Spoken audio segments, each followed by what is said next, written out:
you hear me now? Yeah. Sorry we're a bit late. Great to see such a wonderful attendance for an extraordinarily important event. And we have some women with extraordinary stories, women female journalists, who will be on the panel here and online. I'm Yasmin Brown. I'm a journalist and a weekly columnist with the I newspaper, as well as a broadcaster and author. And like almost every female journalist I know, particularly women of color in this case, we really do get it in the neck all the time for doing our jobs. And it has got far worse since Brexit. It always was there, but I think all of us are feeling that the heat has gone up, the kind of violent fantasies have got worse, and it can disable you. It can disable you. There was a time 9 months ago when I'm very tough, but it got to me so badly that I almost thought I was going to crash. I thought I was having a breakdown. And my newspaper editors were fantastic. They stepped in and took care of the online abusers who were coming at such speed and gave me 3 months respite from it. So I think, this is just words. Other journalists have had far worse, and I'll come back to that after we've heard from Matthew. Matthew, would you like to come up? Matthew is the son of Daphne, and he's just going to share a few thoughts with us about his amazing mother and this festival. Thank you.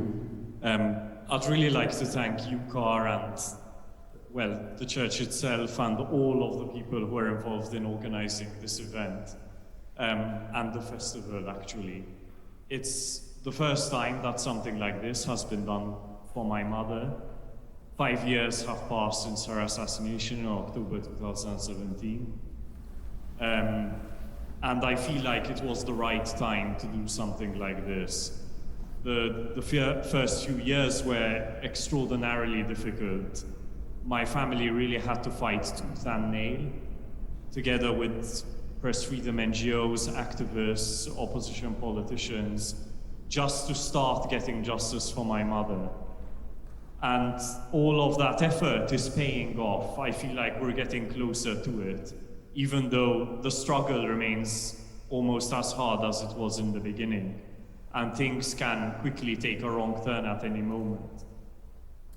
But just to say some words about who my mom was, because I think to many of you here, she's probably new, even though I see a lot of old friends, including friends of my mother's. So I grew up in the world of journalism, experiencing what it was like to be a woman journalist vicariously through my mother, as my mother's son. And my 2 brothers had the same experience too. So she started writing when I was about 2, 3, 4 years old, I think, something like that. It's hard to tell exactly. It started with a letter to the editor of Malta's biggest newspaper. She was offered a column. She was just 21 years old at the time, and she was not just the first person to start writing a column under her own real name in the country, but the first woman also. The idea that a woman would express her opinion publicly in Malta was just something unheard of. People either thought that women were incapable of holding opinions, let alone expressing them, or they thought that if a woman held such opinions, she shouldn't express them publicly. So the backlash was just unbelievable, and of course, I saw it myself. you had the 1980s or 1990s equivalent of Twitter replies, which were letters to the editor, which were just incredibly abusive, things that would just never get published nowadays.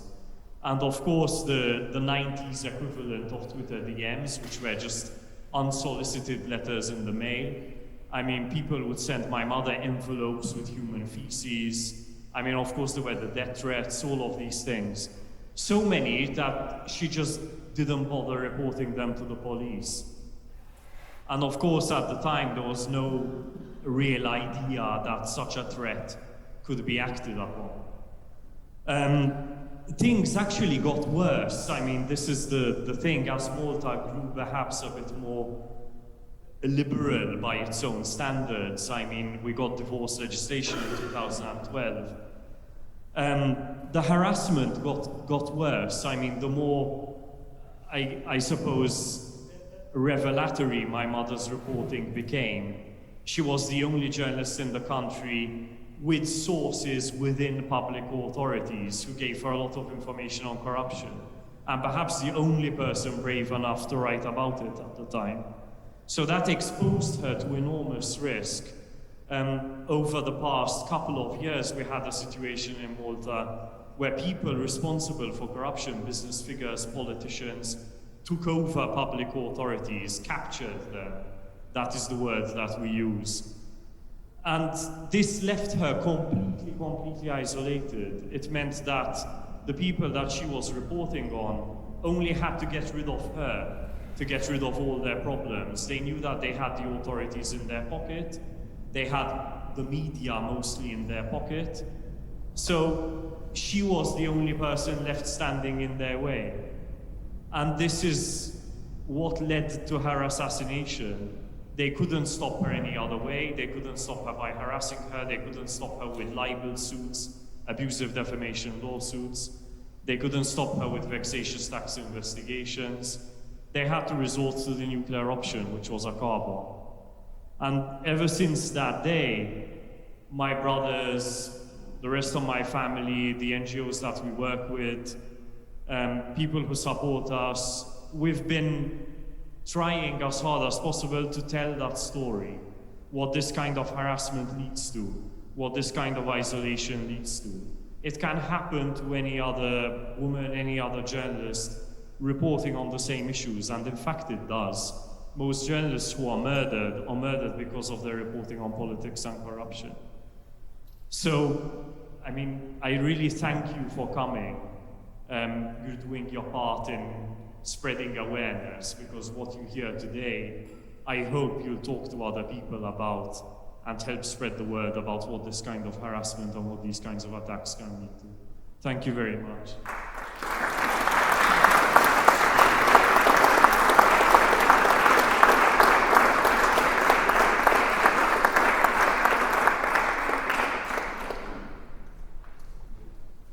Thank you, Matthew. I mean, I have no words to express in terms of what your family has been through,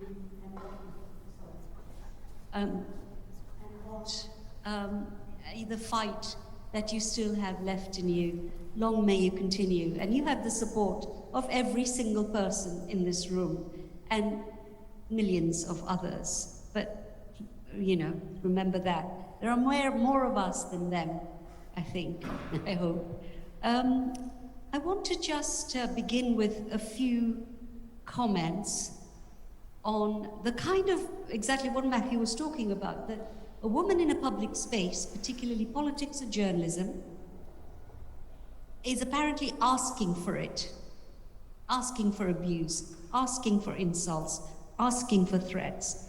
And that is true in the most so-called civilized nations, as those who we consider third world and developing. This is a universal thing. And astonishingly, some women themselves become trolls and attackers of other women in public spaces. And the psychology of that I do not understand.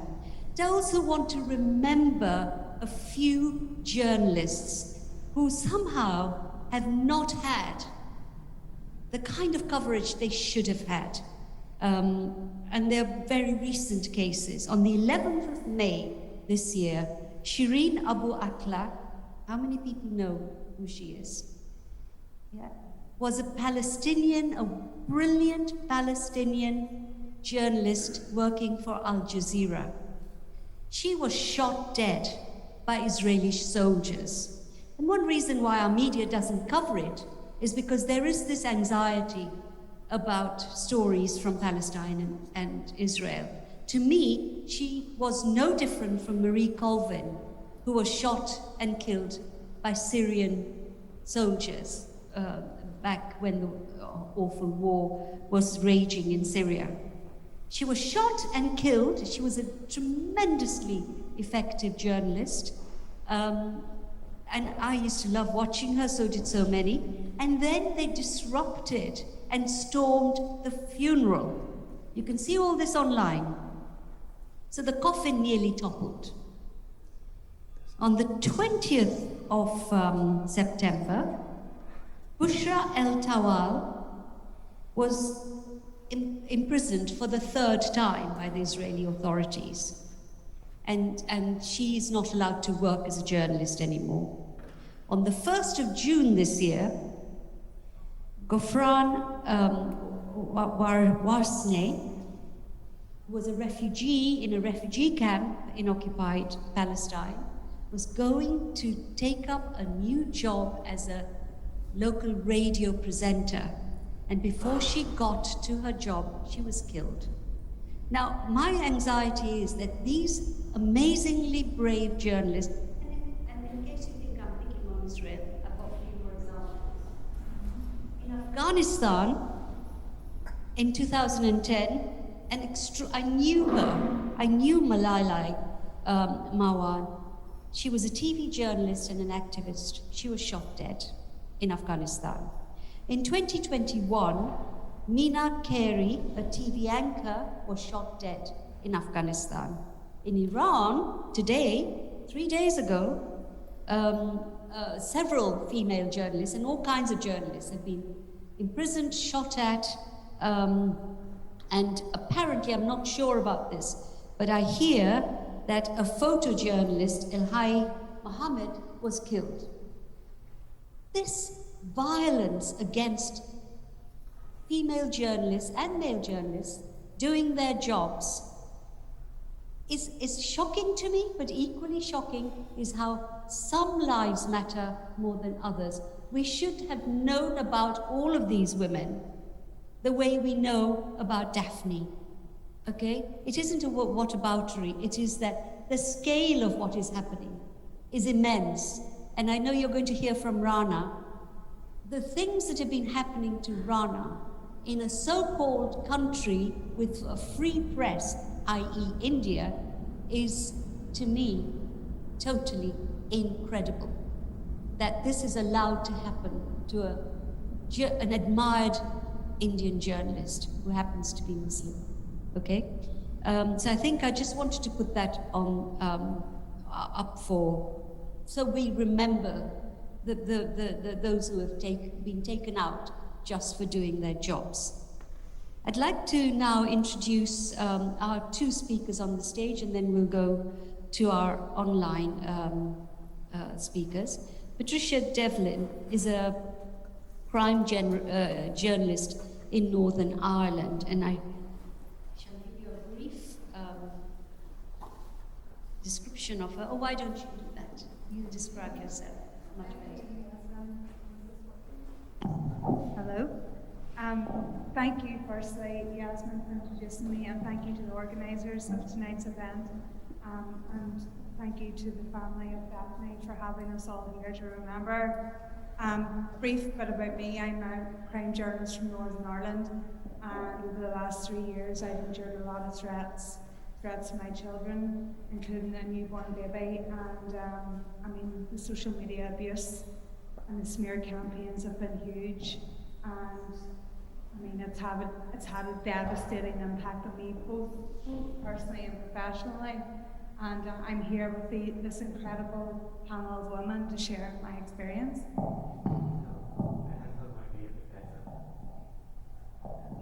that's me done anyway. I'll move on. I'll pass it on to Julie. Yeah. You want me to use this mic? Use the mic. Use the left mic only. Because it's a lot better. Sorry, Patrick, I stopped you. No. Thanks. Yeah, let's see. I'll move on to the next.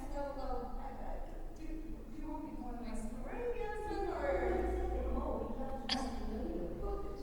are you happy enough for me to go into my story and why I'm basically here? Is that okay? Okay. So basically, yes, I'm a crime journalist in Northern Ireland. Northern Ireland, if anybody doesn't know, is a country that has just come out of, well, I say just come out of, it was 26 years ago. It came out of 30 years of conflict. There was 3,000 lives lost during the Troubles. And in 1998, the Good Friday Agreement was signed, which was supposed to be the peace deal that would end all violence, that would end paramilitaries. And I mean, paramilitaries carried out many murders in Northern Ireland. But 26 years later, they're still there. But this time, they're operating as crime gangs. So they're involved in everything from extortion, drug dealing, to murder. That's still going on 26 years after the Good Friday Agreement. So a huge part of my job as a crime journalist was investigating paramilitaries. In 2017, Northern Ireland's devolved government collapsed, and it collapsed for 3 years. And in that time, that created a vacuum, because when we don't have political leadership, a vacuum creates, and that allows the paramilitaries, who still control and coerce our communities to this day, to evolve. And in 2019, a horrific murder was carried out in the streets of East Belfast. A man called Ian Ogle, who would consider himself to be a loyalist, was butchered in the street as he prayed with a pastor. And that's really where my story begins, because prior to that, I'd been a newspaper journalist for over 12 years, didn't have any death threats, had abuse, no death threats. When I began investigating Ian Ogle's murder, and it was carried out by a group called the Ulster Volunteer Force, that's really when everything changed for me as a journalist, and it changed even how I looked at journalism and how I felt about the job that I wanted to do since I was a teenager. And so when I investigated Ian Ogle's story, it brought me into a community that was completely in the grips of control. People were being intimidated out of their homes. People were being threatened. There was just complete control by a criminal gang who wrapped themselves in a flag. And the more stories I did, the greater the online abuse grew. And for a period of about 6 months, I just remember every week, I worked as a Sunday newspaper journalist, so on publication day, every Sunday there would just be a tsunami of abuse online, just lies and smears about any story that I did, highlighting the abuses of this paramilitary gang, these thugs, these bullies. And I mean, this was putting people out of homes, putting children out of their homes, attacking parents, putting fines on people if they didn't pay a drug debt. The same people who were dealing drugs to vulnerable people on the tick, as they call it, giving drugs for free to get them addicted. And so the online abuse started, and it grew and it grew. And this whole time, I was actually pregnant. So I was, it was a tough time. It's not easy being pregnant, just normally, but I remember it was extremely difficult when you were reading this online. And my son was born in September 2019, so we were talking 9 months after I had started writing about Ian Ogle's murder. And I remember one day opening up my Facebook and reading a message, and it had said, basically that I had to prepare for my newborn to be raped, and it would be carried out by a neo-Nazi terrorist group called Combat 18, and the rape would happen at my grandmother's house. And that was significant because my grandmother brought me up. and not many people would know that information. And I remember reading this message as my newborn baby was in his bouncer, and reading it and just feeling sick. And the very first thing I did was I picked him up and I went to the police station and I reported it, because for months and months and months I did not report the threats and the abuse that I was getting online. And it wasn't just name calling, there was death threats, but I ignored it because I thought, I'm a crime journalist, that's just something I have to put up with. But I was wrong. And so I did report the threat, and the individual was identified. I'll come back to that later in the story, because my issue would be with how the authorities dealt with that. So I thought after I reported the rape threat that things would get better. I thought, I'm actually taking a stand now. I'm not taking this anymore. I'm going to report any threats I get, any abuse. And then the pandemic happened. And in that year alone, I received 5 death threats. And when I say 5 death threats, this wasn't somebody posting online, I'm going to kill you. This was the police service of Northern Ireland, coming to my door with a note. I think it's something like a GM1 threat message with details from an intelligence source that I was going to be either shot, attacked or murdered, or that my children would be targeted.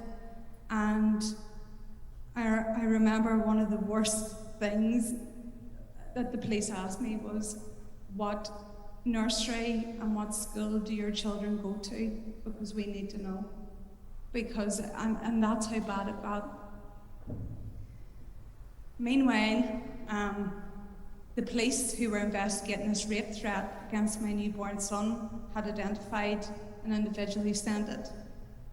I know that individual to be someone who's extremely dangerous, who I'd written about in the past, who I would say is capable of very dangerous acts.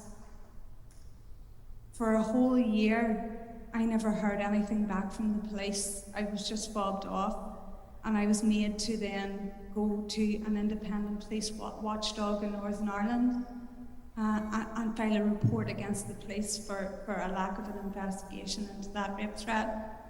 And what came back absolutely shocked me.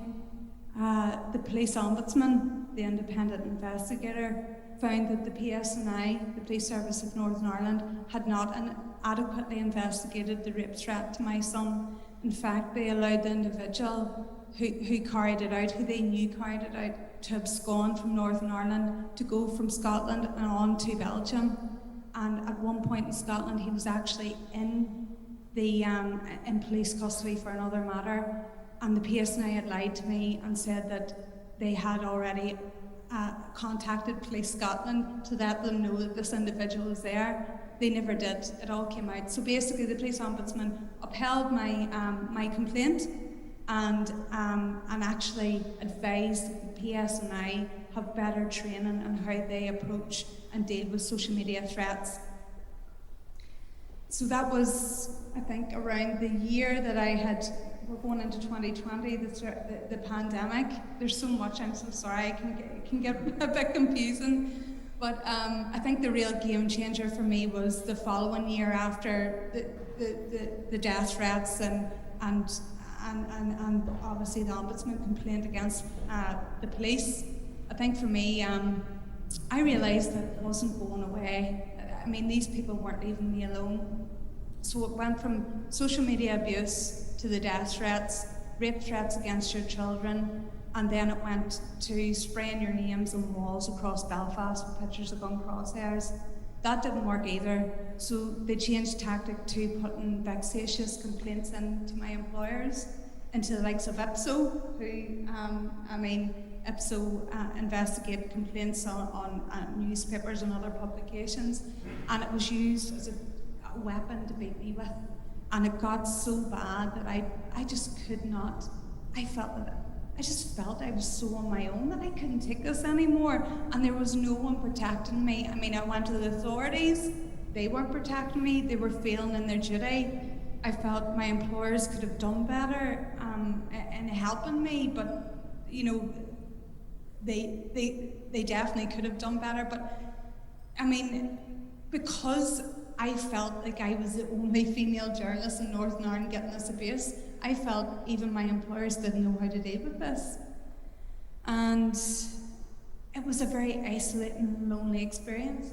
Only for, I mean, the likes of Julie and Women in Journalism, the Coalition for Women in Journalists reaching out to me, I would have felt really isolated and out on my own. And so I'll just wrap this up by saying we can't underestimate the impact of trolling, social media abuse, threats on journalists, because it just doesn't affect the journalists involved. The repercussions for me is that personally, I had to leave newspaper journalism, and I'm now doing podcasts, which I'm very happy with doing, but I kind of felt I had to leave because the abuse was never ending, the threats were never ending, it just kind of took on a new form. And sadly, that's a repercussion for me, that I had to leave a job that I always wanted to do, newspaper journalism. Like, ink was in my blood. I just absolutely loved it. It's all I wanted to do. But I just felt I couldn't do it anymore. The repercussions for everyone else is that other journalists who have seen what I have went through will not go near the stories that need highlighting. So you are losing that completely. They're too scared. Why would any journalist, particularly a female, want to go through having their children threatened with rape just to do their job? Who would want to do that? So they're going to self-censor. They're also going to go away from those stories, which also has an effect on those people in those communities who don't have a voice. That's all lost. And I see that impact even for me just being out of journalism, newspaper journalism in Northern Ireland for that short amount of time. And the last thing that I'll say is that,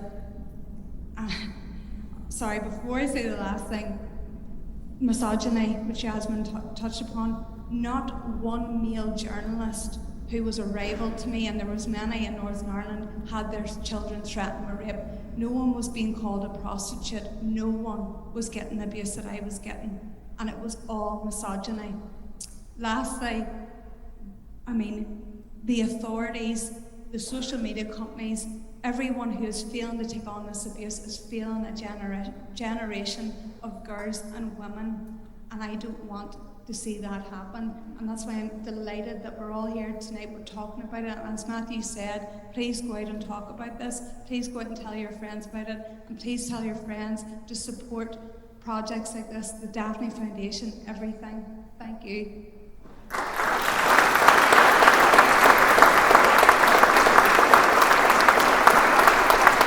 you so much. Thank you for sharing a remarkable story. I didn't know the half of it, and you mentioned women in journalism. They've been, for me, besides my editors, and like you, my editors really did form a protective ring around me, but Women in Journalism has been an astonishing organization which has not only done fantastic research on the sexism in the media, which continues, but they're kind of the people journalists young and old can turn to when things get hard.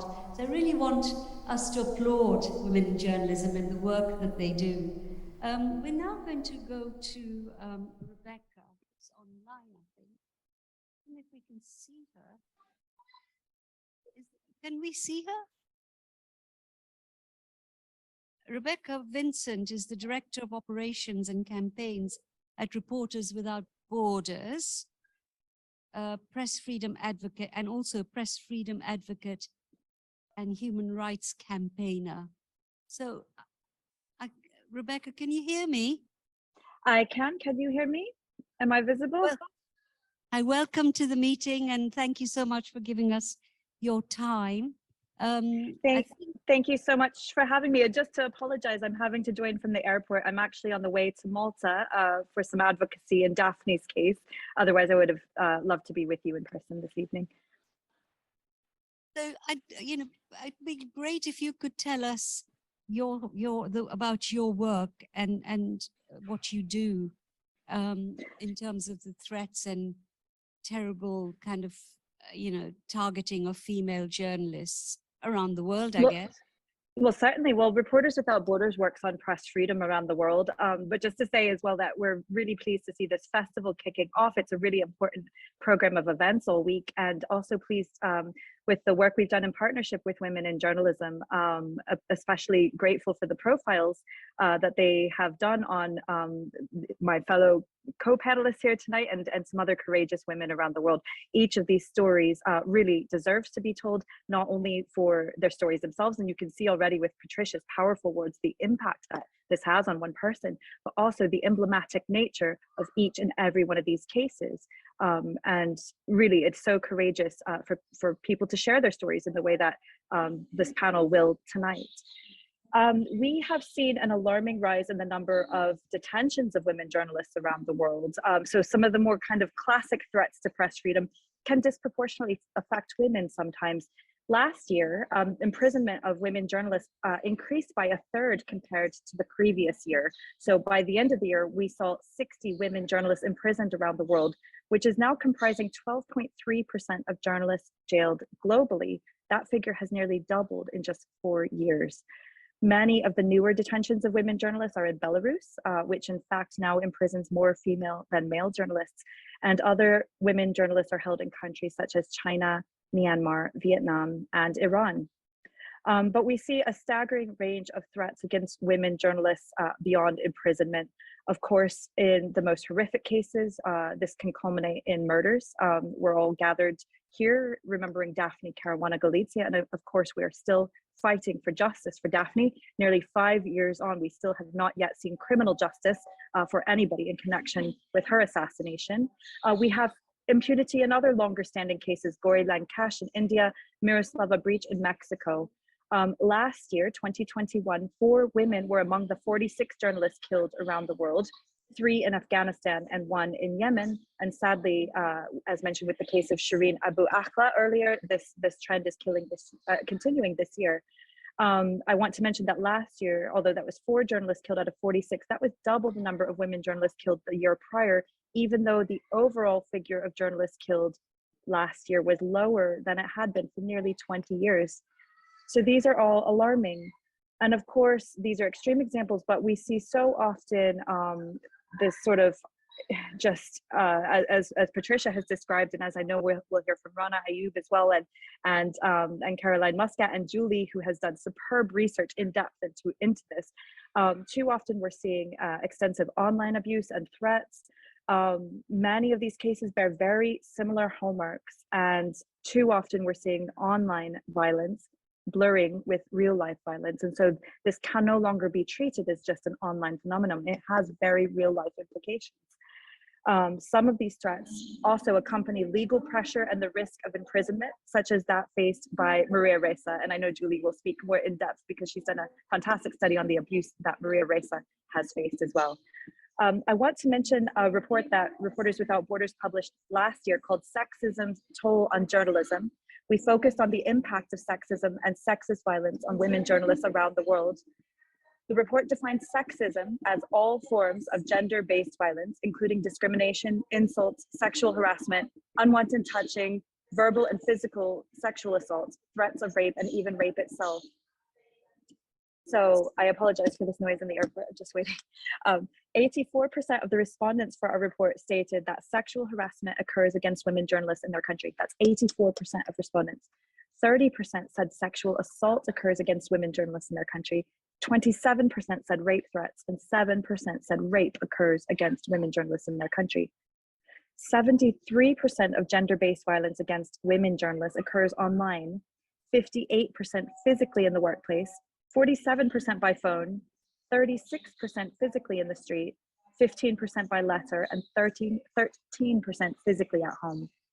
The internet has become more hazardous for women reporters than the field. 73% again said that most gender-based violence occurs in online settings such as email and social media. And 58% of respondents said that sexual violence also occurs in the newsroom. The biggest perpetrators of that are superiors at 51%, and people in positions of power, 50%, followed by colleagues, 46%. So there's such a huge range here, from sort of women that are attacked in the course of doing their jobs to women who are or facing this sort of gender-based violence and sexual harassment, even from their own colleagues. It has to be recognized, it has to be countered. At Reporters Without Borders, we are certainly here in solidarity to the courageous women on this panel and to many others out there. I think the solidarity is a really important step in sort of shedding light on this phenomenon, but we need policymakers to listen, and we need newsrooms themselves to take this more seriously too and ensure that their female colleagues are protected. I'll leave it there for now because I know we have some really powerful stories to come, but I'm really happy to engage in this in discussion if we get the chance.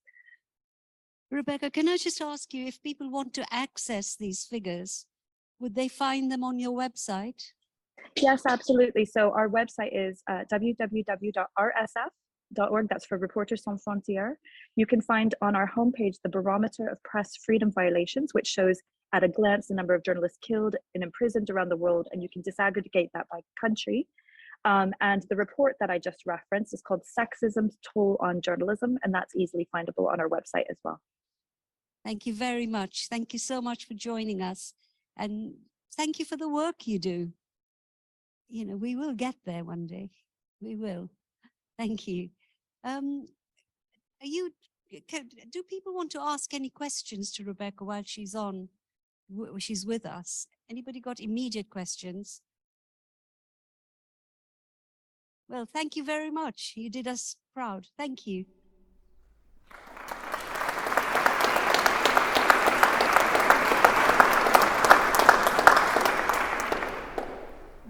I'll ask Dr. Julie Posetti, Director of Research International Center for Journalists, ICFJ, to tell us about her work and the things that they are finding. Thanks for being here. I know it's hard going, and I'm here partly because I'm a journalist. I've been a journalist for over 30 years. I trained with the ABC in Australia, where I was a political reporter, and like some of the other people who've alluded to the kind of analogue threats that we used to get, I was a subject of sexist letters to the editor in newspapers, people complaining about the woman that they were hearing on the radio because of their voice, which was apparently in one rural gentleman's concern, difficult to hear his tractor over, or his tractor was rather drowning out the voice of the woman on his radio, and so male voices would surely be preferable. I mean, I certainly did get my fair share of threats as well, reporting on politics and social justice issues, reporting on Indigenous rights, in particular in the Australian macho context in the 90s and early 2000s, but nothing like the abuse that I have seen as a researcher, where I'm now focused. So I work with the International Center for Journalists, and we have led for UNESCO and also in parallel studies for the Foreign Office over the past 3 years, a large international study examining what we term online violence against women journalists. And there is a very specific reason that we call what we see violence. And that's because this is not just a set of words on a platform. It's not just hurtful comments. We see rape threats, we see death threats, we see horrific stories. In fact, Trish here was one of the 182 women we interviewed for our research around the world, and her story really continues to haunt me. That it's happening in the UK demonstrates just how widespread this problem is. You know, from London to Lagos, from Nairobi to New York, this is a massive problem, and it is utterly misogynistic. It is, of course, worse at the intersection of other forms of discrimination, including racism, including religious bigotry, and especially religious bigotry, and we've heard a degree about that already. But just let me give you some headline data, because I think it's important to be able to have a concrete understanding through numbers. And sometimes it takes numbers to wake us up. So the figure Rebecca quoted is from our research. We did a global survey of around 1,000 journalists, 700 plus of whom were women journalists, in addition to the 182 women we interviewed over the past 3 years. 73% of the survey respondents said they had experienced online violence in the course of their work, in the course of their journalism. And in addition to those horrendous threats that we've heard Patricia describe, there are other forms of violence. They include psychological violence. This is designed to terrorise the women journalists who are being targeted. It is designed to chill their critical, independent journalism. It is designed to humiliate them. It is designed to shame them, and Rana will share with you some particularly heinous examples of the way she has been targeted. And so we found this figure to be particularly pertinent because it demonstrates how widespread the problem is. But another figure that is extremely alarming, 20% of the women journalists we surveyed said they had experienced offline threats, abuse and assault and attack that they considered to have originated online. So they saw a direct correlation, if not causation, between what was happening online and what they were experiencing physically.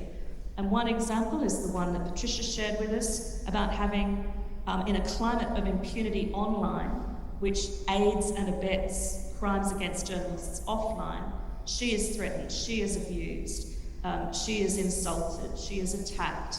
And in parallel, we see these physical manifestations of her name in the crosshairs of a gun, in graffiti, on walls in Belfast. We had a South African editor yelled at in the supermarket. We had multiple examples of women journalists who had profiles being abused in a supermarket in connection with the online narratives around their work. So I could go on about that. The other really important thing to understand is that gendered disinformation is a huge part of what we're talking about in terms of these online attacks. Because women are targeted, women journalists are targeted, usually first because of their work, and secondly because they are women, and then we have these other layers of discrimination coming into play. So 41% of our survey respondents said they'd been targeted in online violence campaigns that they believed were part of a coordinated disinformation campaign. Now, some of these are state-led. We have done detailed studies on Maria Ressa in the Philippines, Rana Ayub, who we'll hear from in a second, in India, and 6 or 7 other women journalists who are emblematic cases. We've looked at around 16 million social media posts, and with colleagues at the University of Sheffield, analysed those posts and learned as much as we could about the threats and the nature of the abuse and the methods and the modes of that abuse. And it is terrifying data to spend years of your life swimming in. Nowhere near as terrifying as it is, of course, to be at the end of these threats. And I think just one figure that I'll highlight before we come to Rana's story, and that is in the abuse that we saw hurled at her, we decided to test our theory that in her case, Islamophobia was a significant feature of the abuse she was experiencing. And to do this, we isolated the Twitter-based abuse that she was getting in connection with a heinous hashtag with throwback or echoes to Daphne's case. She was called, as many other women journalists are called in these misogynistic attacks, a prostitute. Daphne was frequently called a witch online. We saw the word witch and interchangeable with bitch and prostitute as 3 of the most common forms of abuse in combination with threats. In Rana's case, when we analysed the abuse she was getting using the hashtag prostitute, we saw 29% of that abuse also redolent of Islamophobia. So she was called a terrorist, she was called a jihadi, and all manner of other abusive terms. And so we see this again all around the world, whether it's sectarian violence manifest against Patricia in Northern Ireland, in combination with misogyny, or it's Rana, and in Maria Ressa's case in the Philippines, who's now a Nobel laureate, and whose persecution and prosecution and ultimately conviction have been bound up with these attacks. We see other forms of discrimination coming into play with her abuse as well. Racism alongside homophobia and other forms of abuse. I think I'll leave that there and let you go to Rana or whoever else.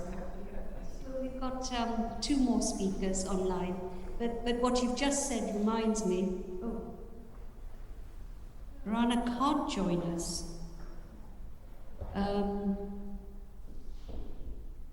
Okay, sadly she can't join us, but I've met Rana and I've heard her stories. And it is really important to remember how progressive societies can turn into intolerant, impossible to live societies. I mean, India was one of the countries after colonialism that all of us who came from the colonies described as the biggest democracy in the world and a free press. How quickly that has been taken away. And it's really important also to remember that it's younger journalists. So we've got a situation, quite a dangerous situation, developing in Leicester at the moment, which is a town in the Midlands. It has a lot of people from the subcontinent and also East African Asians who have lived happily, peacefully, forever. Hindus, Muslims, Sikhs, absolutely no problem. Suddenly, in the last 5 weeks or something, young Muslims and young Hindus have started savagely fighting each other in the streets. And there are 2 young journalists covering the story. One of them is Muslim. And she came up to me the other day at an event and said, I don't think I can do this anymore. Because the way she is being attacked and the Islamophobia, she's only young, she's 20-something, beginning her journey. And these guys and it's all coming from the Hindu extremists who have now ganged up with some neo-Nazi groups, openly, with Tommy Robinson, who is a convicted, hard right warrior, and this young woman, and I felt that she was almost ready to quit, because she's young. She never expected, like you must, you never expect this to happen to you. And what Rana's been through has been systemic.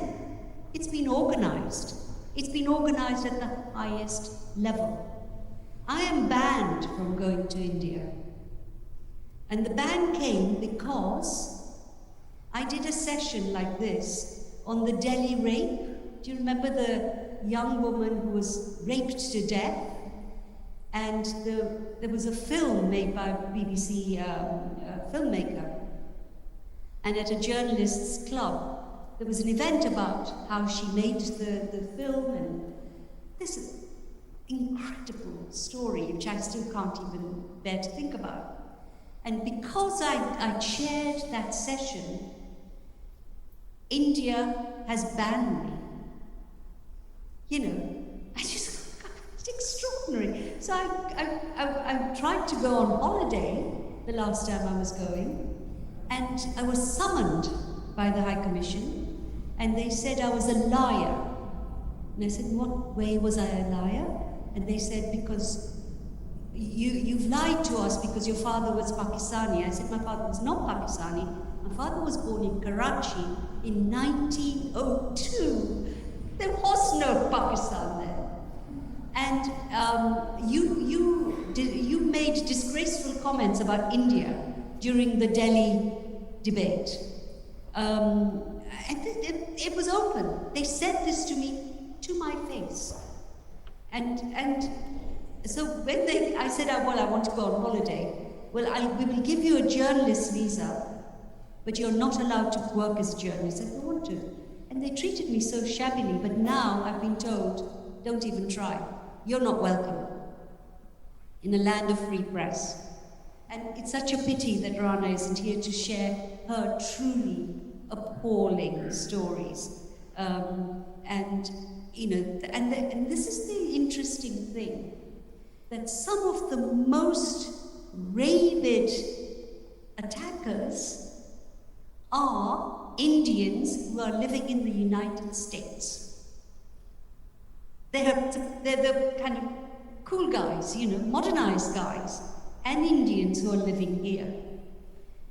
And they are really, really clued up, and they are really angry with particularly Rana, if, you know, they, to them, I mean, like they used to burn witches for no reason centuries ago. We are the new witches that they want to burn. And there's the force behind it is all the same. Why are you here? Why are you speaking? Why are you investigating? Shut up, we don't want you here. And to think we're in the 21st century. Can I now ask Caroline to speak to us, please? Hello? Hello? Caroline Muscat was a former colleague of Daphne and founder editor of the online investigative news portal, The Shift, which is really, really good. Have a look at it.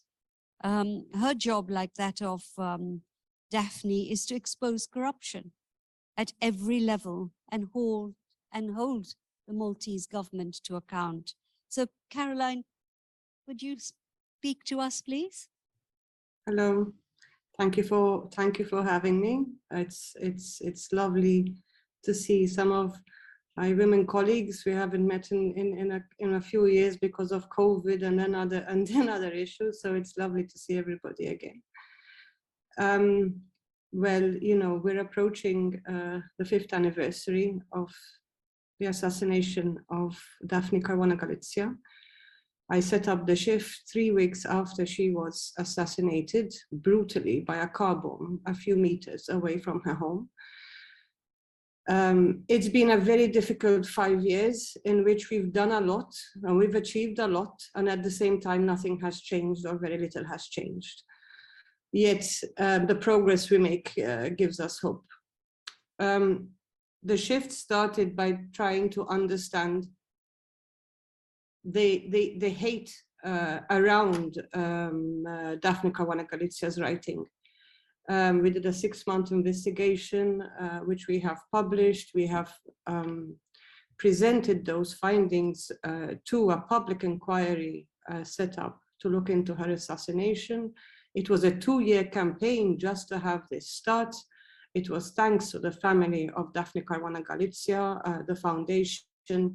They have been doing tremendous work in pushing forward the campaign for justice and the improvement in terms of the context in which journalists in Malta work. We are, after the public inquiry held by 3 independent judges, put forward a set of recommendations that would lead to real and proper reform in terms of the context for journalists in the country, not only in the country, but in Europe too. At the end of the day, we come to another battle of, you know, political will. So this is why we always seem to be working, we seem to be moving forward, and then you get a policy that pretends to be doing something and does nothing much at all. So unfortunately, on the 5th anniversary of Daphne Caruana Galizia's assassination, we are still far away from enabling an environment for journalists in the country, let alone women journalists. Daphne Caruana Galizia, of course, paid the highest price, and we continue to work to make sure that, first of all, the stories that she was working on are not silenced. The idea was to silence her work, then we are making sure that this will not happen. And of course, just as importantly, the campaign for justice and the campaign for reform. We as journalists no longer have the luxury of just doing journalism. To be able to operate in these difficult contexts, we have to set up our own environments. We have to create new business models.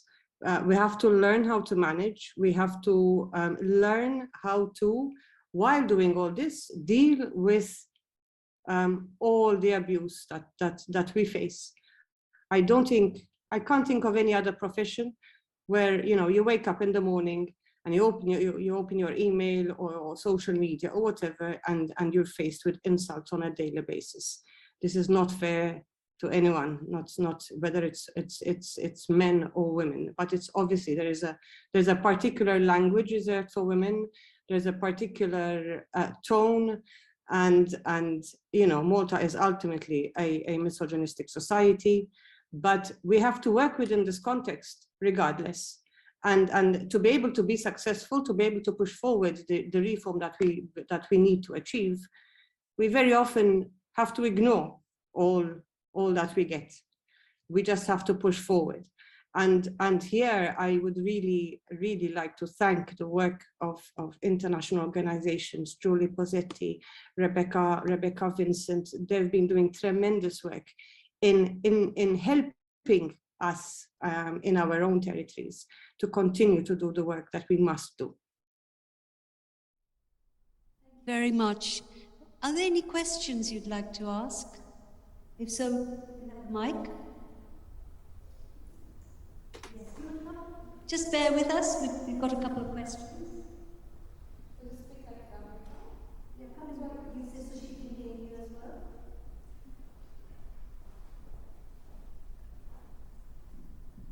I just wanted to ask you, so basically, like, we know that all online abuse and all of these sort of things are happening, but how are we making sure that, yes, we are just making our stories, like, you know, how women journalists are making sure that, yes, we are continuing to do our work, because there have been most of the journalists who are just, you know, quitting their works because they are not possible to do it, they can't just deal with it, they just can't, you know, like, make it happen. And we have been, you know, listening a lot of these sort of reasons, or not exactly reasons, but like these sort of things from women journalists.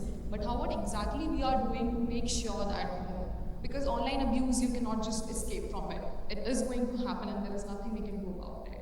So, like, you know, what exactly women are doing, like, you know, in terms on the grounds to make sure that we are continuing to do our work? Because there is only one thing, either you just quit it or either you are assassinated.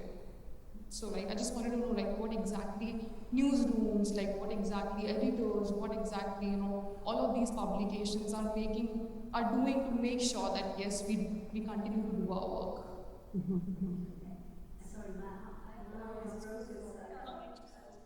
Thank you. What I can say is, when the shift is 5 years old, its anniversary is in line with Daphne's. What I can tell you is, because it was born out of what Daphne passed through at a very early stage. When we were setting up a different business model, so the shift doesn't take money from governments or political parties, etc., in a small country like Malta, which is very difficult. But one of the first grants that we sought was for security training, because we had a problem with liaising with the police. The police were part of the problem. So we had difficulty doing our job. So we had to find a way, and we sought external expertise. So with foreign grants and a combination of international and local expertise, we set up a liaison unit that interacted between us and the police. Because the problem we were having is, even when we were facing abuse, we were going to the police stations and the police were not taking our reports. They would spend an hour discussing whether I'm a journalist or not, or any of our journalists. Even if you had the press card, you know, it had to be the right press card, and we give the, so we faced obstacles all the way, and we said, this is not a system that we can rely on. So we made sure to create this liaison unit. We have shared our experience with other newsrooms in the country, because the shift is a project. So everything that we go through, we are trying to learn new experiences, set up new ways of doing things, and we share whatever we learn with the help of international expertise. We share this with local newsrooms.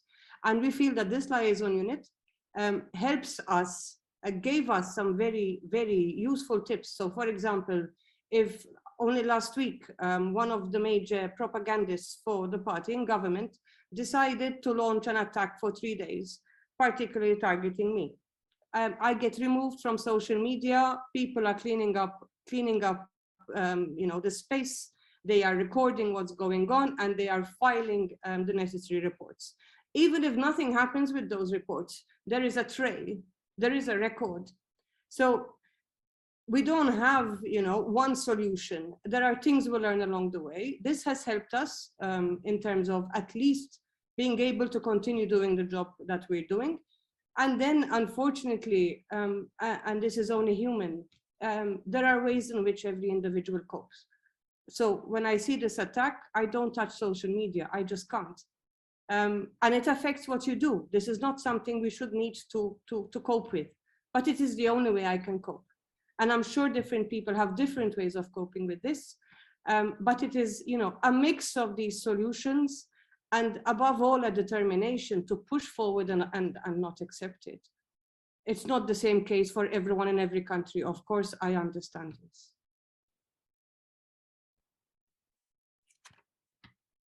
Said that, like, we are, like, the women journalists are attacked, number one, because they are women, or number two, because of the stories they are covering.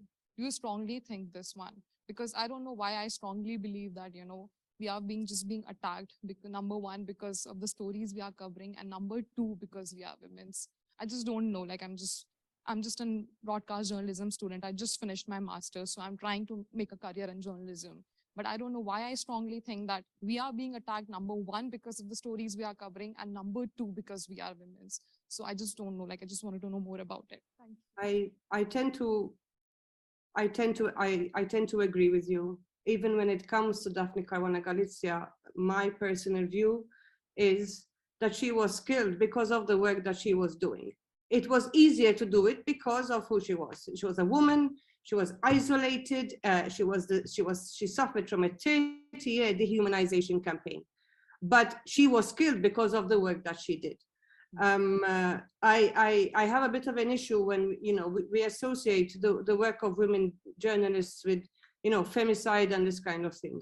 I think it is the work, as primarily the work that they are doing, that first of all puts them in the spotlight, and gets them targeted, and then it is easier for that to be done because it's a woman.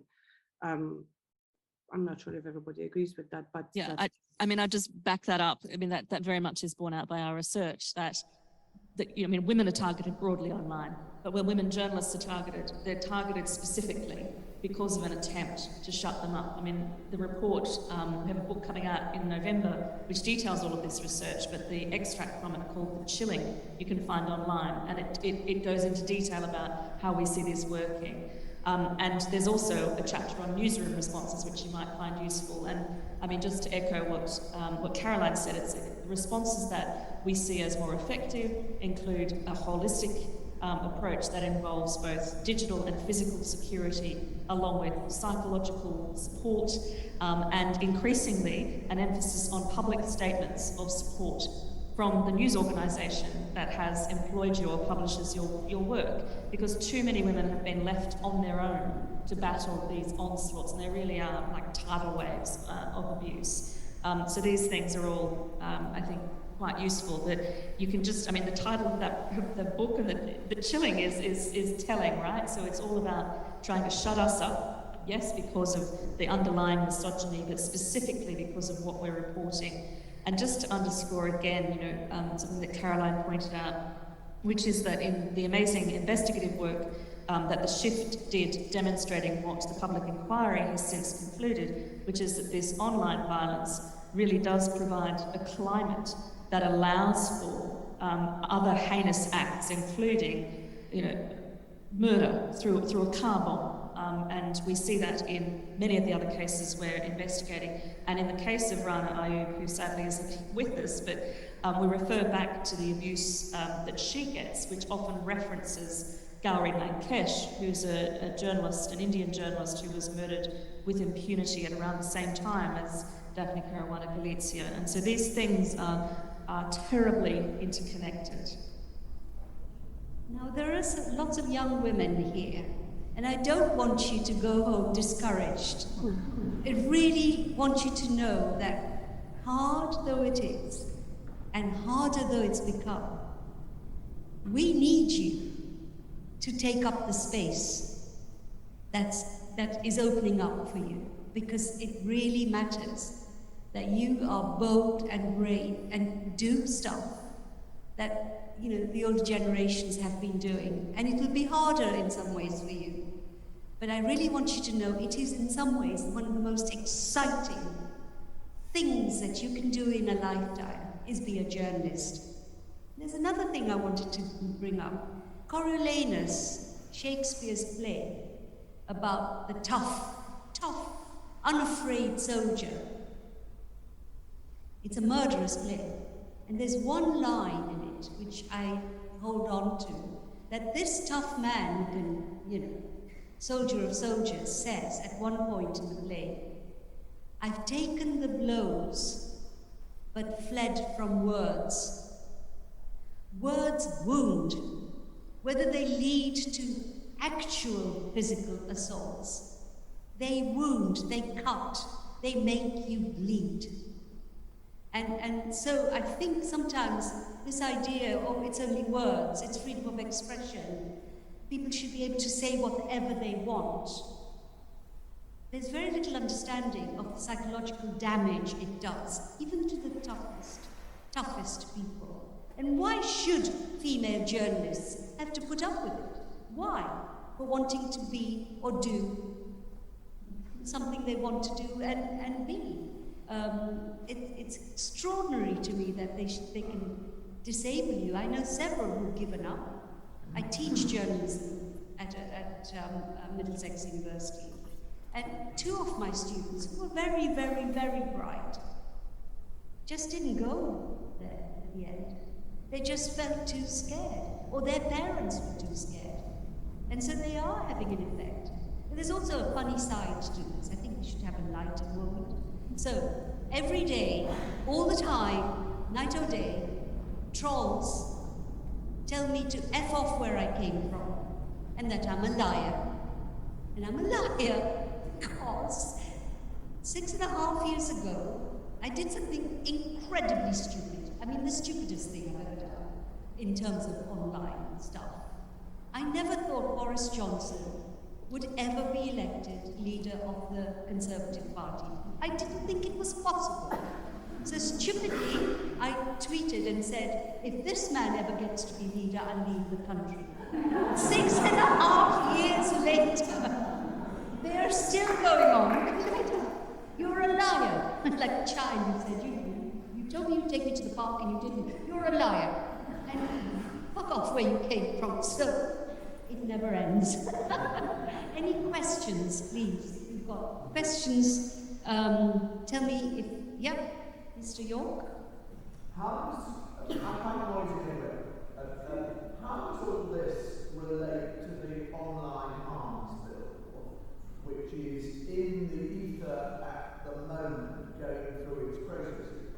Because you would have thought that if there's anyone to target, it should be the titans of social media and the appalling thing of anonymity. Anonymity is a code for trolls of all kinds and all sorts of things from all sorts of people. That really has got to be done.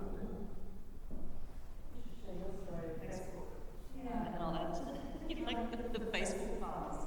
Well, that's really interesting, and I actually forgot to bring up the online safety bill and when I was talking. I have met with the Department for Culture, Media and Sport. Yeah. And I did speak to I shared my story, as did two other journalists that I'm aware of, and I have concerns around that bill as a journalist. Now, as a victim, if it was put in place, I'd feel completely protected. Well, I think it would. You just don't know. It would appear that I would feel protected because they are really turning the heat up on social media companies, and I'll be honest, in my case, and I mean I have reported dozens of threats online, dozens, and nothing has ever done, mostly because Twitter or Facebook will not give over the details of the accounts or just cause massive pain to get those details. Julie referred to, I actually had 2 rape threats to my son, the one being the one that I spoke about that I made against, and I made a complaint to the Ombudsman. I actually received one in May of last year over Facebook as well. but that came from a source that had severe learning difficulties and I think might have been influenced negatively. But at the time, Julie helped me in this. It was reported to the police. Julie contacted Facebook, and Facebook came back and said, basically, what was I doing to stop me getting these messages more than trying to stop me getting? You know, the onus was on me. What are you doing to stop getting rape threats to your children? I mean, close down your account or close down your messages. No, I can't do that. I'm a journalist. I get unsolicited messages from people, and that might be from anonymous accounts, things like that. My concern around the online safety bill is them being too trigger happy, the social media companies, because they will get massive fines if they don't take action. I mean, that could lead to censorship, and I've expressed that before. I don't know what's happening. The last I heard was, it had been put on hold in June, though I did hear some talk, I think last week, that it's going to be rolled out soon. I don't know, I just hope it's not a flop like a lot of the things that the government are doing at the minute, because there is protection that is needed. So I hope, because something needs to be done with the social media companies. They are a huge part of the problem. I was at Facebook HQ about 4 years ago at some weird conference. I don't even know why I was there, but anyway. So Nick Clegg, who was the Deputy Prime Minister of this country, is now the kind of sidekick of, what's his name? Zuckerberg.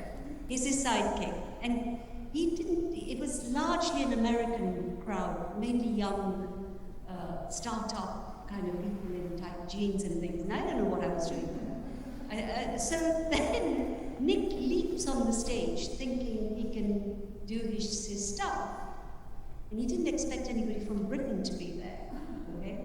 So he looked positively shocked when he saw me, because he knows me. And he did his spiel about how great it was, Facebook is wonderful, it's a wonderful world, blah, blah. And I put my hand up and said, what are you doing, about the safety of females and women in particular? What is your which is milking the world at the moment?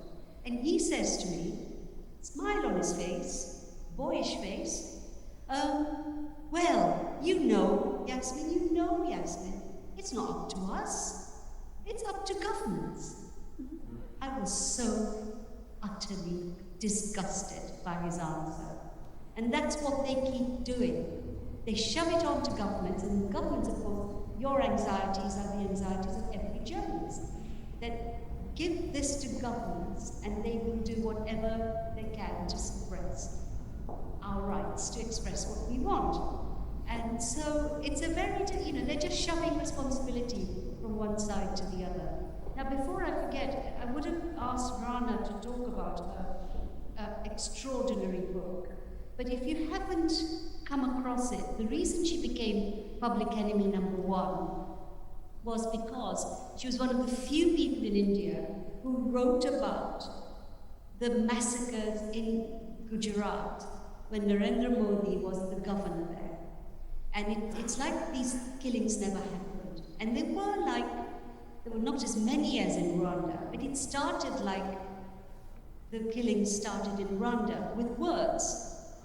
With words, people saying, these Muslims in Gujarat are blah, blah, blah, are the enemy, they shouldn't be here. And the numbers vary, but thousands were killed. And she wrote a book, and I'll give you the exact title, Gujarat Files, The Anatomy of a Cover-Up. And if you can read it, please do. And you will witness the bravery of this journalist in a country which has become so intolerant that I was the last time before I was banned, I was making a radio program there about the 3 top Bollywood stars are of Muslim heritage, which is quite strange when it's such a Hinduized country. And we went to interview this group which sees itself as the real Indians, and they had just come back from trashing a film set and beating up a film director and crew. They were very proud about this because the film was about a mythical goddess called Parvati. And these thugs decided that the film was insulting the goddess and insulting India. So they went and trashed the set and beat up the film. And they talked about it on my program, freely.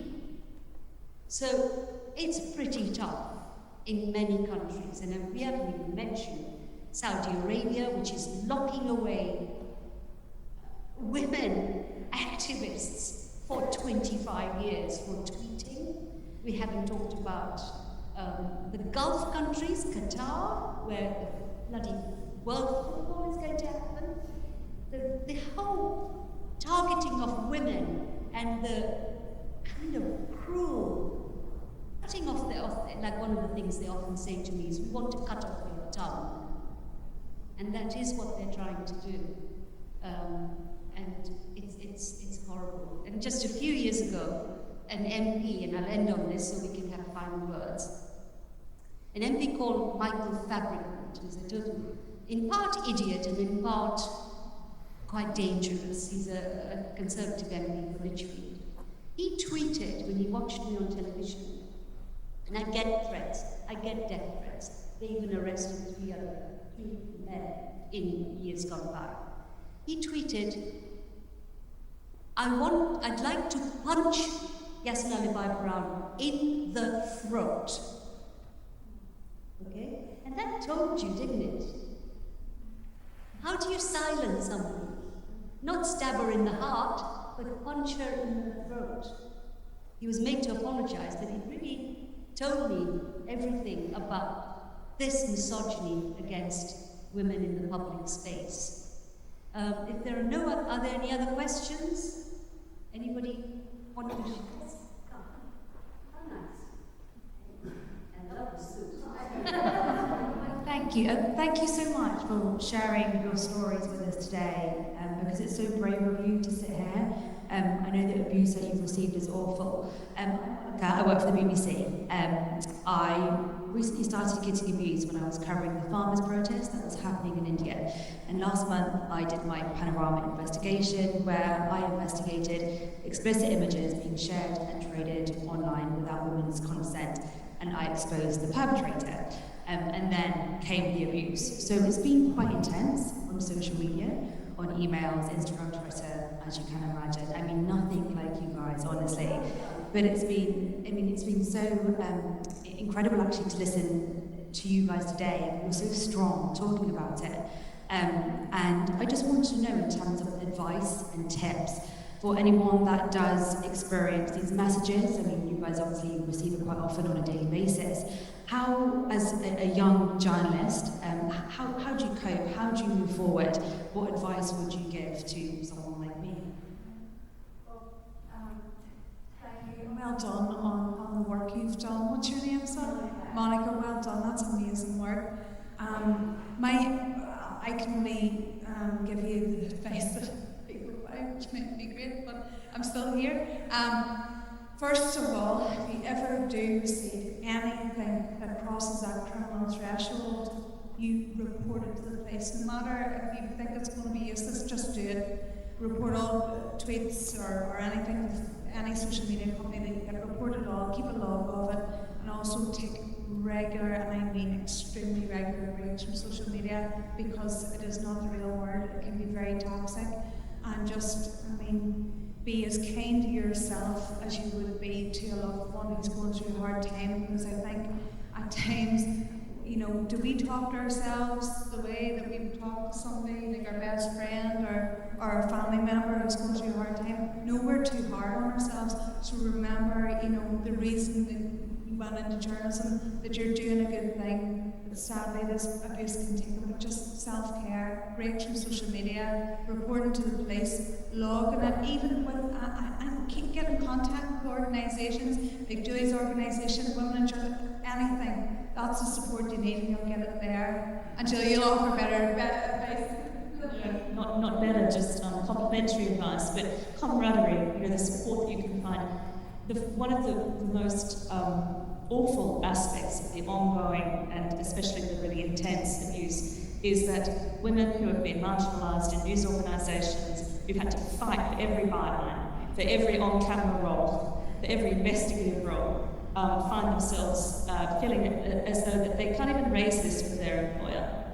And we interviewed multiple journalists from the BBC who also unfortunately expressed kind of reluctance to acknowledge how difficult things were and to ask for help, because somehow this was perceived to be a risk in terms of their career status. You know, they would be perceived as difficult, troublesome, you know, all of the, think of the sexist kind of stereotype, and we put that on ourselves to an extent, but it comes from a place of experience. So seek out that support and put the onus on your employer. You work for a big organisation that says it puts these issues at the top of the agenda in terms of psychological abuse, and you can hold them to that now. I mean, I think things have changed even in the year and a half since we spoke to Trish, for example. So there's that, and the other thing is to use your authority as reporters and as audience members to critique and expose the platforms, because we didn't spend much time on this, but the platforms are the vectors for this abuse. The problem we have is not that women are being called witches as they have been for centuries, but they're being called witches and bitches and threatened with rape in ways that have offline consequences, particularly in countries where physical crimes against women are prolific. But it's because the platforms enable the virality of this abuse, and there is no justification for having algorithms that privilege misogynistic, abusive content. And that, I think, is one of the battles that gets back to the efforts, whether it's the online harms bill or legislation that's being considered in the US, but it is a collaborative approach that's needed here. Because media freedom has to be, it has to reflect all genders, it has to reflect all races, and it certainly has to reflect the audience's right to know. And without us, women journalists, and those who are reporting on women journalists' experiences, being able to continue to tell those stories, then society is deprived of really important investigations, really important voices, really important perspectives. And we just can't allow that to happen. I certainly want to say to any of you young women, Women in Journalism is a fantastically supportive organisation. It helped me. But also, you can always approach me by email. If things are getting really tough, email me. I will talk to you, if nothing else, on the phone, and give you some strength, because we've been there, and we're going through it even now. And I'm very serious about that. I am at the end of the, available on email. And if you need to talk on the phone, if you're going through a particularly bad patch, because that's my job, I feel, as well. It's not about being weak, it's about being strong enough to seek support, okay? And find us on social media as well. Send us a message. We'll share solidarity where we can, even if we, for our own reasons, retreat. We've got a question there. Do you want to come up?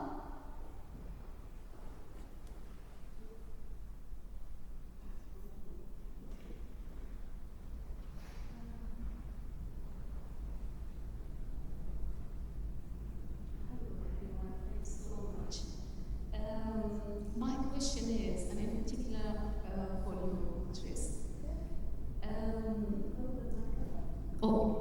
do you have any regrets when you change your mind, from being a crime journalist to broadcasting, I think now? Because the thing is, when you become a mother, when you have a children, so of course you have to put priorities, your family first. Maybe the case is different now for the younger women. So what do you think? Thank you. No, thank you. And I get that question quite a lot, actually. I get a lot of men as well telling me that I should leave journalism because I'm putting my children at risk. And it's not funny, but I mean, I'm doing this job to make my children's lives better, not because I get paid to do it, because I'm trying to change society. that's why I'm trying to make things better, not only for my children, but for other people's children. So that's, I mean, that's the way I look at it, and I have to look at it that way. That's the reason I got into journalism, is to make a difference, and that's why I do it. And that's kind of, I mean, you could torture yourself. You could torture yourself and go over those things in your head. But that's like every big decision in life. But no, and I hope I have made a change somehow. I mean, even today, just sitting here, I hope that people will go away and think a wee bit more deeper about what women journalists have to go through, and solidarity we need, and we need more women to follow our paths. And I hope that continues, despite the crap we put up with. So thank you for that question. Yeah, I've got a 29-year-old daughter who has begged me all her life to stop being a journalist because she sees what happens. It's been really hard, you know, to carry on knowing that she's frightened, she's angry. She kind of now settled down a bit, but there used to be a time of, why do you want to be a journalist? And I had to explain in exactly the way you have, that if we don't do this, then when are things going to change? And she would say, you don't love me enough if you want to do this, and I'm so worried and frightened. You can't love me. It was very difficult, very, very difficult. I wonder if male journalists have to have these conversations. I suspect they don't. Any further comments or questions? Oh, there's one right at the back. And then we'll have some final comments. It's a long walk. I know.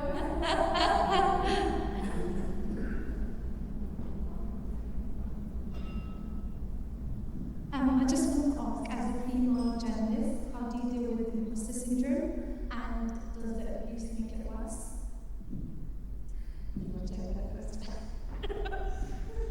Oh God, I deal with this like every single day of my life. Imposter syndrome, yes. I mean, my God, yeah. Of course it does. Of course, yeah, the abuse. I mean, people are telling you. I think it's not as bad now for me, but when it was at the peak, people were telling me what a crap journalist I was, how terrible I looked, coming out of my waiter. Oh my goodness, it was horrible. Yeah, you get really low, you do, but then you have to remember, and this is the thing that always takes me out of it. These people don't know you. They literally do not know you. So how can they pass comment on anything about you, like about your personality? Because that's what matters at the end of the day, is your personality and how you treat people. And I'm not going to take lectures from somebody who sits under an anonymous account on Twitter and tells me terrible things about myself. So yeah, imposter syndrome. Again, imposter syndrome, for anybody that doesn't know, I don't know what the right definition is, but it's basically not having belief in yourself and believing that, why am I doing this great job, because I'm not worth it, and everything, like, yeah, you just kind of have to go through it. I think Julie will give better advice than me, but I mean, it does happen, not every day, but yeah, it's horrible, and the abuse does make it worse, but you have to remind yourself, like, you're doing your job for a reason. One of the things that we've identified is networked gaslighting as a feature of attacks on women journalists. And Caruana, who we haven't mentioned tonight, is one of the big data case studies we produced.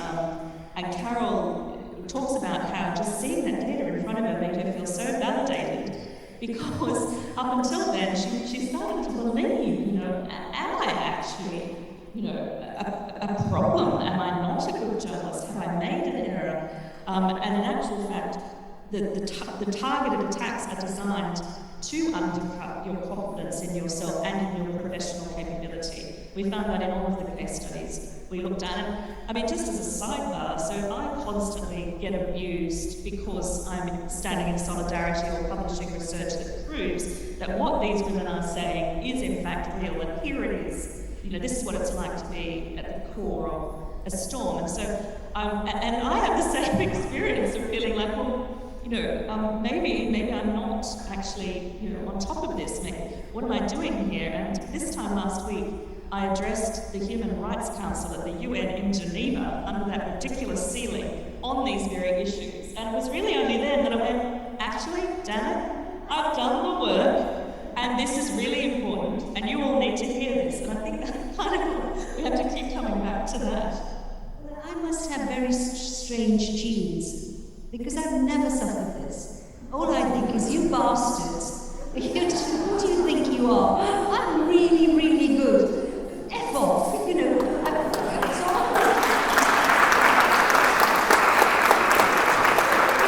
They scare me, they make me scared. They make me think, should I be doing it?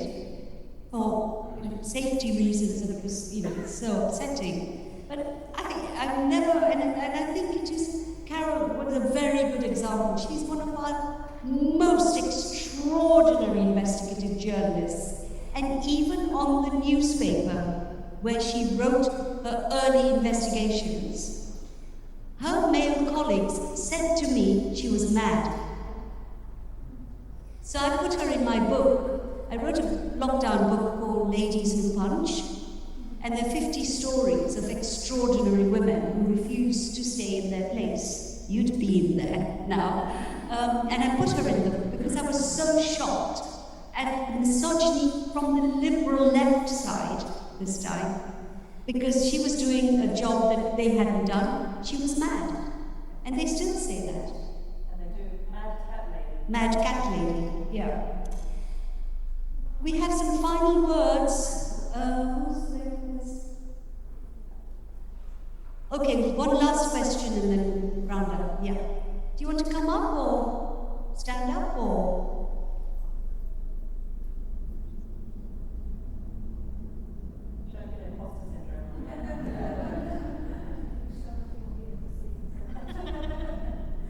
Thank you so much for sharing all those stories with us. I know that you are actually, it requires much strength to be able to share all those experiences with us, so thank you so much. Just before I ask my question, can I just comment something to my friend's question about considering or like thinking about just quitting journalism because you have a family? Although I'm not a mother, but when I came from my country, I'm Syrian, and I started writing when I was a teenager, and since the moment I started writing, as a woman, I didn't have the privilege that people criticize my content or criticize what they don't like about my stories. People who don't like any story or anything that I write, they just go ahead and make jokes of my body or just make a joke of my appearance or call me a bitch or a prostitute. And so this is the case, and I'm used to this. And when the revolution started in my country, I started writing again, and I ran away. I came to the UK. I just remember something when I was seeking asylum here in this country. I was not able to go back to my country because it was so dangerous. My family told me never to come back. And the social worker who was interviewing me, I was just showing him the evidence, the summons that came to my family's house, the threats that I'm receiving, and he just put everything aside and he looked at me and said, if you know that you have a horrible country and horrible regime in your country, why did you write all that? And why did you consider becoming a journalist? And then really, just like 10 seconds, I thought that really, why I consider becoming a journalist if I know that? And I just looked at him and said, because if it's not me who, it's not now when, if we all the time just, like all of us are afraid to do something, and I know that I paid very, very, very high price for what I did and what I wrote and what I'm speaking. But if everyone is just afraid to do this and just afraid to share and write, so when and why and who? So I'm not a mother, but just a comment to Nali's question. So my question is, as a journalist here, and although actually I'm away from my country, I'm still getting threats from people who live here, and the threats not for me, the threats for my family who stays in Syria. And they are threatening me that if you write again, or if we see you again, we'll send people to arrest your family. Yeah, so my question is there any organization who can support in this case, or if I just get these kinds of threats, where I can go? Police or lawyers? I have no idea. Thank you. Thank you. That is a really, really important point. Thank you for sharing.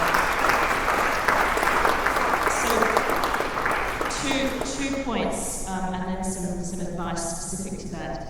One is that in that survey I mentioned, 37% of the women journalists said that political actors were perpetrators, were the top perpetrators. So we have certainly much evidence now, whether it's Donald Trump or Jair Bolsonaro or everybody in between, that political leaders are using these strategies to target women journalists, to shut them up and to stop the critical reporting.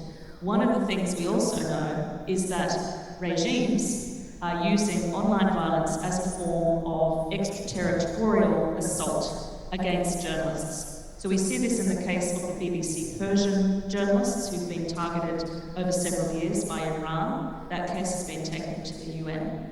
Helen Gallagher, who also represents the Caruana Galizia family, is a King's Counsel now, I guess, who specialises on media freedom issues, has also addressed these points in a variety of settings. Get in touch with me and I'll forward you to the right people, but this issue of targeting women across borders is really terrifying. And they are using impunity cases in the country. So in the case of the Iranian attacks, they're using impunity cases to threaten women journalists and the male journalists in the UK with the BBC. We also see this happening in Latin America and examples also in Africa. We see in the case of Ricardo Lues, who is a prominent presenter with Al Jazeera based in Qatar, being targeted, she alleges, by the Saudi regime, and she has taken some of the people who she believes are connected to the Saudi regime to court in Florida as a means of using US law to try to bring to account the perpetrators or the allies of the primary perpetrators. So really, this is also geopolitical. It's not just happening in our own country. You can also find the website for the Foreign Press Association. There are a lot of really good Arab journalists there who are kind of experienced, and they will help you. So that's one of my big suggestions. Get onto their website and find some of the key Arab journalists who are part of the Foreign Press Association. Okay. Now, final words. It's been a really good audience. Thank you so much for coming and being so lovely. I've been massively and extraordinarily underqualified to be speaking now and bring this to a close. That was extraordinary, and thank you, Yasmin, thank you, Patricia, thank you, Dr. Julie, and thanks to Caroline and Rebecca who joined us online. You might have seen me run around. I'm Yukar, I'm from Malta, and I'm the director of the Daphne Festival and the artistic director here at St. John's, hence why I've been passing notes and making sure that the screen is up. We've put together this festival to remember Daphne and reflect on the last 5 years, which have been rather extraordinary, especially back home in Malta. And we just hope that the events over the next 2 weeks will continue our call for justice, which is of course far away from being completely achieved. And I would like to invite you, especially those who are here with us in person, to visit the exhibition downstairs, which is quite moving, which features work that either remember Daphne or reflect on what's been happening. And it's very special to have you here at St. John's today, because we've just refurbished this building, and this is the first festival that we're having here. So thank you for bearing with us. And do go on our website, daphnefestival.com, to have a look at the other events, including one at the Frontline Club on Wednesday, featuring Stephen Gray from the Hookle Daphne podcast. On Sunday, we'll be back here with Pen International. Anti-slap will be a major conversation next week, which is another big thing that came out in the last 5 years. And then on Sunday, the 16th, on the proper anniversary, we'll be in link with Malta on a vigil, which will be addressed by the President of the European Parliament, Roberto Metsola. So thank you for coming. Unless you want to add anything else, we can bring this to an end. Thank you so much, everyone, and thank you.